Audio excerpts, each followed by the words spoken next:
Rana homemade কিচেনে আপনাদের স্বাগত জানাই। আজ আমি বানাবো কচু ডাঁটার তরকারি। তার জন্য আমি এখানে কচু ডাঁটা নিয়ে নিয়েছি। এবার এগুলোকে ছাড়িয়ে নেব।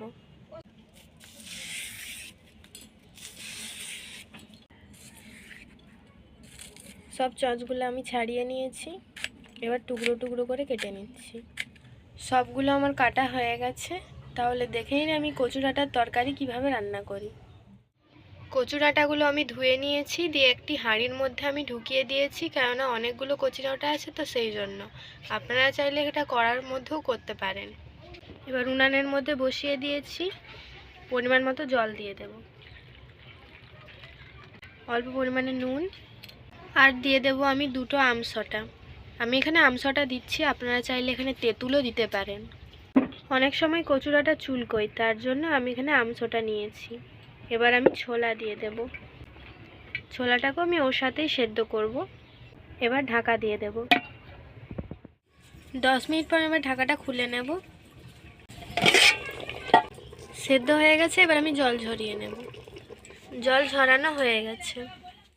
এবার কড়া বসিয়ে দিয়েছি, পরিমাণ মতো সরষের তেল দিয়ে দিলাম, একটি তেজপাতা, আর আমি আগে থেকে একটি ছোট সাইজের টমেটোকে কুচিয়ে রেখেছিলাম, ওটা দিয়ে দেব। এবার টমেটোগুলোকে হালকা ভেজে নেব। আর আমি আগে থেকে একটা মশলা বানিয়ে রেখেছিলাম। এর মধ্যে আছে 1 চামচ আদা বাটা, 1 চামচ হলুদ গুঁড়ো, 1 চামচ লঙ্কার গুঁড়ো, 1 চামচ জিরে গুঁড়ো, আর 1 চামচ ধনে গুঁড়ো। এবার ওটা আমি ওর মধ্যে দিয়ে দেব, দিয়ে ভালো করে কষিয়ে নেব। মশলাটা ভালো করে কষানো হয়ে গেছে। এবার কচু ডাঁটাগুলো আমি সেদ্ধ করে রেখেছিলাম, ওটা দিয়ে দেব, দিয়ে ভালো করে কষিয়ে নেব। যারা যারা আমার চ্যানেলটিকে আগে থেকেই সাবস্ক্রাইব করেছেন তাদেরকে অসংখ্য ধন্যবাদ। আর যারা যারা সাবস্ক্রাইব করেননি তারা জলদি সাবস্ক্রাইব করে দিন, যাতে নতুন নতুন রান্নার ভিডিও আপনারা দেখতে পারেন। ভালো করে কষানো হয়ে গেছে। আর আমি আগে থেকে একটা পেস্ট করে রেখেছিলাম, 1 চামচ কালো সরষেকে পেস্ট করে রেখেছি, আর জল দিয়েও গুলিয়ে রেখেছি। এবার ওটা ওর মধ্যে দিয়ে দেব, দিয়ে এটাকেও ভালো করে আমি কষিয়ে নেব।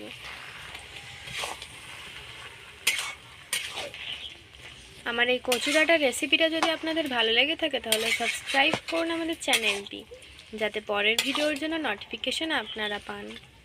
ভালো করে কষানো হয়ে গেছে। এবার পরিমাণ মতো নুন দিয়ে দেব, আর দিয়ে দেব অল্প পরিমাণে চিনি।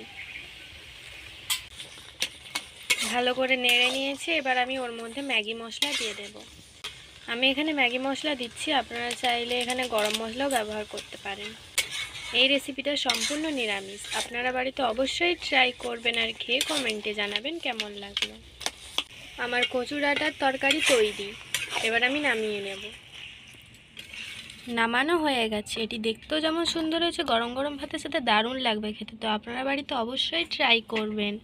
তো ভালো থাকবেন, সুস্থ থাকবেন, টাটা।